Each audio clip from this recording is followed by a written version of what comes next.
Life as a Kentucky tobacco farmer is not as lucrative as it once was. Thanks to anti-smoking campaigns and high taxes on cigarettes, domestic demand is down, and federal government price supports are gone. The days when Kentucky's crop grossed nearly $1 billion a year are no more, forcing Brian and farmers like him to imagine a future without tobacco and diversify their farms. His move to cattle paid off with rising beef prices, but Brian's most recent bet is cannabis sativa, also known as hemp. We make a lot of products from plastic and wood. Tomorrow, those products will be made from industrial hemp. The problem is that when people thought of hemp, they thought of marijuana. After Comer took office in 2012, he pushed the state legislature to pass a law that set the basic framework for a Kentucky hemp industry. When the 2014 Farm Bill arrived in the Senate, it included a House amendment granting colleges and universities the right to grow and study industrial hemp.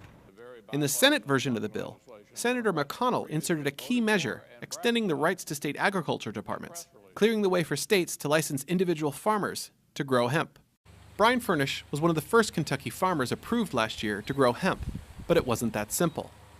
Because the state lacked a controlled substance import permit, the Drug Enforcement Administration held up the first batch of seed for weeks. They seized one of our shipments, and we had to go to court in Louisville to get the seed released and to lay out the framework of what we would have to do to get our licensing and our permits. Last year was a really slow process.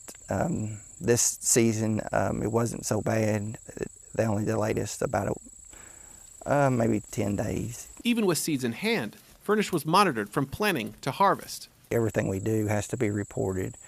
We have to go through a criminal background check.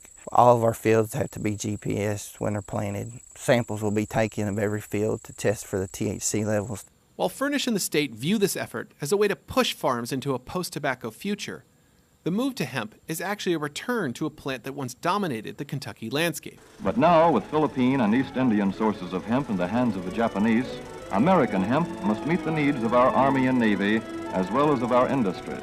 At the height of World War II, the U.S. government temporarily allowed and encouraged farmers to grow hemp for the war effort. Rope for marine rigging and towing, thread for shoes for millions of American soldiers, and parachute webbing for our paratroopers. At the war's end came the end of Kentucky hemp.